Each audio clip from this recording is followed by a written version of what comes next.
Hi everyone, I am Ishita and I again welcome you all at Law File. In our last video, we have learned the meaning of constitution and I hope you must have all understood that topic. And now in this video, we are going to learn the historical background of our constitution. Since this topic is little wide, we will cover this completely in a number of upcoming videos. So with this, let's get started with today's topic. We must know that the present-day Indian Constitution is a result of various events that had happened during the British era.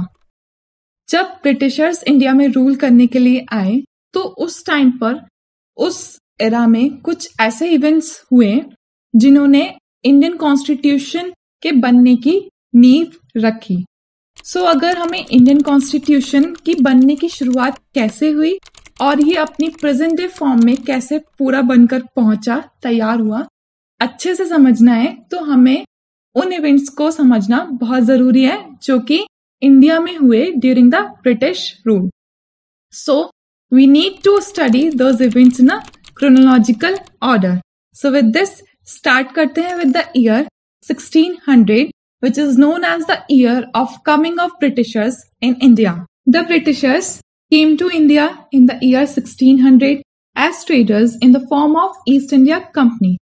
Britishers India में सबसे पहले किसकी form में आए थे? Traders की form में. Company का नेम क्या था? East India company.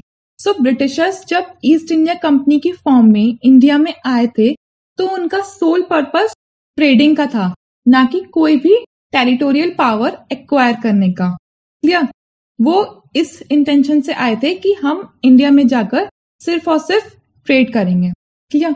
सो अब जब भी कोई कंपनी अपनी नेटिव कंट्री से हटकर किसी फॉरेन कंट्री में जाकर अपना बिजनेस एस्टैब्लिश करना चाहती है तो उसे अपनी नेटिव कंट्री की गवर्नमेंट से भी परमिशन लेनी होती है और उस फॉरेन कंट्री की गवर्नमेंट से भी परमिशन लेनी होती है जिस कंट्री में जाकर वो अपना बिजनेस एस्टैब्लिश करना चाहती है. तो ईस्ट इंडिया कंपनी ने भी वही किया. ईस्ट इंडिया कंपनी ने क्वीन एलिजाबेथ फर्स्ट से परमिशन मांगी कि क्या वो इंडिया जाकर अपना बिजनेस एस्टैब्लिश कर सकते हैं या नहीं. So company secured for it a charter from Queen Elizabeth first in December 1600. The charter granted the company a monopoly of trade with the east.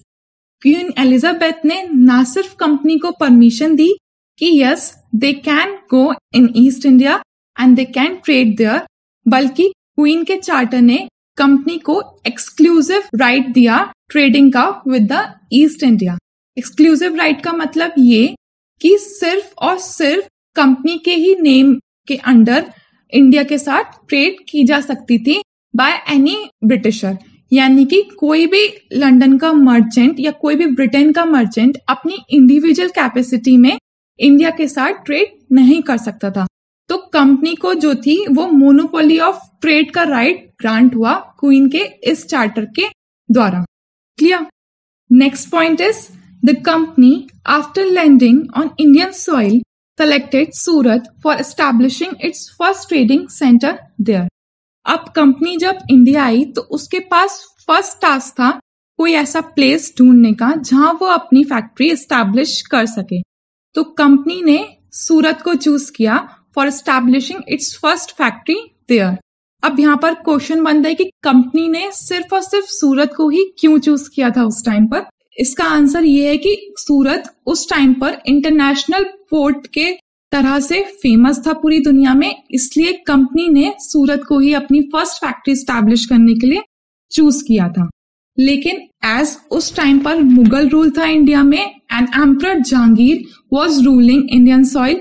So company को मुगल एम्परर जहांगीर की permission लेना must था ताकि वो अपनी एस्टैब्लिश कर सके factory सूरत में. तो कंपनी की तरफ से सर थॉमस रो उनके कंपनी के रिप्रेजेंटेटिव बनकर मुगल दरबार में मुगल एम्परर जहांगीर से परमिशन लेने के लिए गए एंड मुगल एम्परर जहांगीर ने कंपनी को न सिर्फ परमिशन दी अपनी फैक्ट्री एस्टैब्लिश करने की, a piece of land provide किया, बल्कि कंपनी को कुछ अदर कंसेशंस भी प्रोवाइड किए through its royal farman. So these points can be read as follows.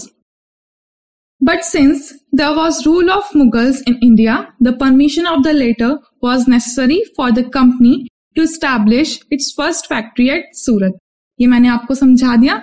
उसके बाद next point, Mughal Emperor Jahangir by his royal farman granted land and other concessions to the company and thus company established its first factory at Surat. और इस तरीके से company ने अपनी first factory establish करी कहाँ पर? सूरत में. इसके बाद कंपनी ने अपनी 3 अलग और जगह पे फैक्ट्री स्टैब्लिश करी. सेकंड नंबर था Madras, third was Bombay and the fourth one was Calcutta. और लगभग इसी तरीके से company was working as a purely trading unit almost till the half of 18th century.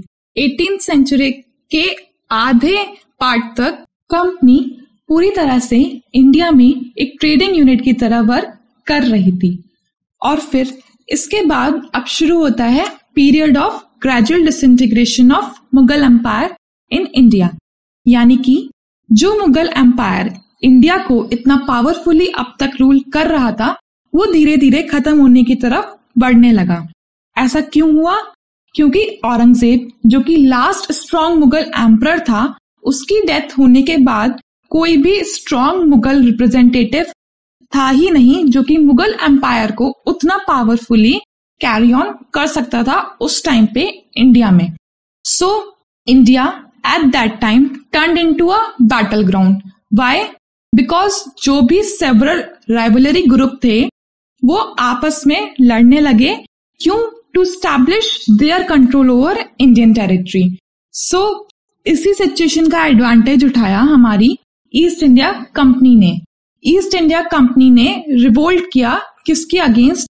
Against the nawab of Bengal Sirajuddaulah at that time and his French allies. Company started battle against the Nawab of Bengal Sirajuddaulah and his French allies. This battle was very famously known as Battle of Plassey. ये कब हुई थी? In the year 1757 में. तो इस battle में जो कि नवाब ऑफ बंगाल और फ्रेंच एलीज और ईस्ट इंडिया कंपनी के बीच में हुई थी, the company emerged victorious. Company की इसी जीत के साथ कंपनी ने नींव रखी किस चीज की? Over territorial power of British empire in India. तो यहां से धीरे धीरे शुरुआत हुई ब्रिटिश एम्पायर की इन इंडिया. फिर इसके बाद एक मेजर इवेंट होता है ईयर 1765 में. 1765 में शाह आलम ने कंपनी को दीवानी राइट्स ग्रांट किए. Diwani rights means administration of civil and revenue justice.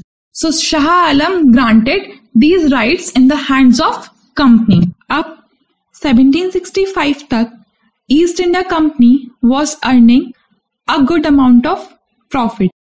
लेकिन 1765 से कंपनी धीरे धीरे लॉस की तरफ बढ़ने लगी. ऐसा क्यों हो रहा था?